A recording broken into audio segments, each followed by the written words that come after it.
Doctor Rajendra Prasad स्वतंत्र भारत के पहले राष्ट्रपति थे। राष्ट्र के विकास में उनका बहुत गहरा योगदान रहा है। वह जवाहरलाल नेहरू, वल्लभ भाई पटेल और लाल बहादुर शास्त्री के साथ साथ भारतीय राष्ट्रवादी आंदोलन के प्रमुख नेताओं में से एक थे। वह उन उत्साहपूर्ण व्यक्तियों में से एक थे जिन्होंने मातृभूमि की स्वतंत्रता प्राप्त करने के लिए एक बड़ा लक्ष्य हासिल करने के लिए एक आकर्षक व्यवसाय दिया। आज़ादी के बाद उन्होंने संविधान सभा को आगे बढ़ाने के लिए, संविधान को बनाने के लिए नवजात राष्ट्र का नेतृत्व किया। संक्षेप में कह सकते हैं कि भारत गणराज्य को आकार देने में प्रमुख वास्तुकारों में से एक राजेंद्र प्रसाद भी थे। राजेंद्र प्रसाद हमारे देश के प्रथम राष्ट्रपति थे। डॉक्टर राजेंद्र प्रसाद का जन्म 3 दिसंबर 1884 को जीरादेई में हुआ था, जो कि उस समय के सारण का एक गांव था, चूँकि यह अब सिवान जिले के अंतर्गत आता है। राजेंद्र प्रसाद के पूर्वज मूल रूप से कुआं गांव, अमोरा, उत्तर प्रदेश के निवासी थे। राजेंद्र प्रसाद भारत के प्रथम राष्ट्रपति थे। वे भारतीय स्वाधीनता आंदोलन के प्रमुख नेताओं में से एक थे, जिन्होंने भारतीय राष्ट्र कांग्रेस के अध्यक्ष के रूप में प्रमुख भूमिका निभाई। उन्होंने भारत के निर्माण में भी अपना योगदान दिया था। राजेंद्र प्रसाद के पिता महादेव प्रसाद संस्कृत के विद्वान थे और उनकी माता कमलेश्वरी देवी धर्मपरायण महिला थी। राजेंद्र प्रसाद के प्रारंभिक जीवन पर अब हम प्रकाश डालेंगे।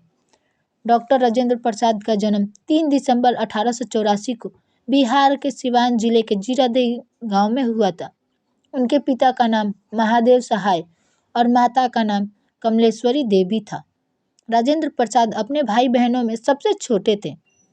महादेव प्रसाद फारसी और संस्कृत भाषा के विद्वान थे। डॉक्टर राजेंद्र प्रसाद को अपनी मां और बड़े भाई से काफ़ी लगाव था।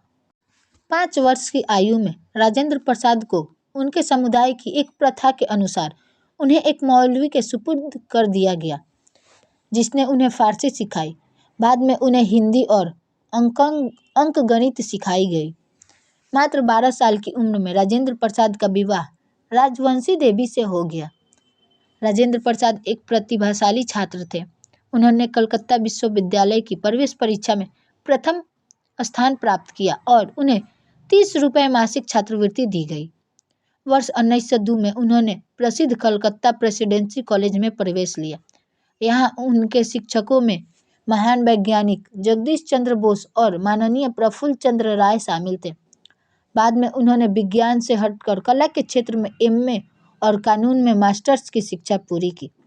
इसी बीच वर्ष 1905 में अपने बड़े भाई महेंद्र के कहने पर राजेंद्र प्रसाद स्वदेशी आंदोलनों से जुड़ गए। वह सतीश चंद्र मुखर्जी और बहन निवेदिता द्वारा संचालित डॉन सोसाइटी से भी जुड़े। अब हम बात करेंगे राजेंद्र प्रसाद की शिक्षा कब और कहाँ से हुई।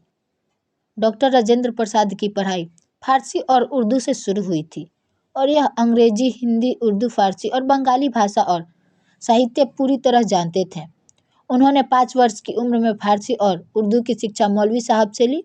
इसके बाद वे प्रारंभिक शिक्षा के लिए छपरा के जिला स्कूल गए। राजेंद्र प्रसाद का विवाह उस समय के अनुसार बाल्यावस्था में ही 12 और 13 वर्ष की उम्र में राजवंशी देवी से हो गया था।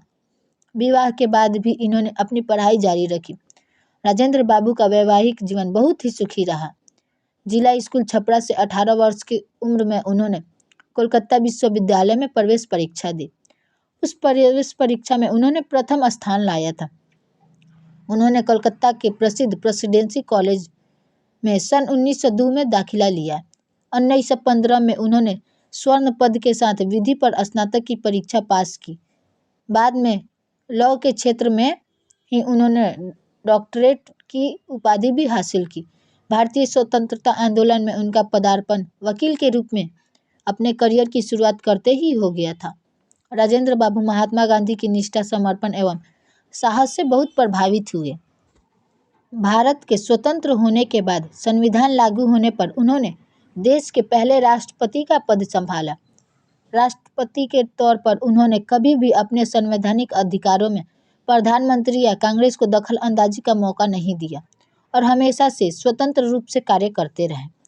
भारतीय संविधान के लागू होने से एक दिन पहले 25 जनवरी को इनकी बहन भगवती देवी का निधन हो गया, लेकिन वे भारतीय गणराज्य की स्थापना के बाद ही वे दाह संस्कार लेने गए। उन्होंने 12 वर्षों तक राष्ट्रपति के रूप में कार्य किया और कार्य करने के बाद 1962 में अपने अवकाश की घोषणा की। अवकाश लेने के बाद ही उन्हें भारत सरकार द्वारा सर्वोच्च नागरिक सम्मान भारत रत्न से नवाजा गया। सन 1962 में अवकाश प्राप्त करने पर राष्ट्र ने उन्हें भारत रत्न सर्वश्रेष्ठ उपाधि से सम्मानित किया। यह उस पुत्र के लिए कृतज्ञ का प्रतीक था जिसने अपनी आत्मा की आवाज़ सुनकर आधी शताब्दी तक अपनी मातृभूमि की सेवा की थी। राजेंद्र बाबू की वेशभूषा बड़ी ही साधारण थी। उनके चेहरे को देखकर पता ही नहीं लगता था कि वे इतने प्रतिभा संपन्न और उच्च व्यक्तित्व वाले सज्जन हैं। देखने में वे सामान्य किसान से लगते थे। डॉक्टर राजेंद्र प्रसाद अपने जीवन के आखिरी महीने बिताने के लिए उन्होंने पटना के निकट सदाकत आश्रम को चुना। यहाँ पर 28 फरवरी 1963 में उनके जीवन की कहानी समाप्त हो गई। हमको इन पर गर्व है और यह सदा राष्ट्र को प्रेरणा देते रहेंगे।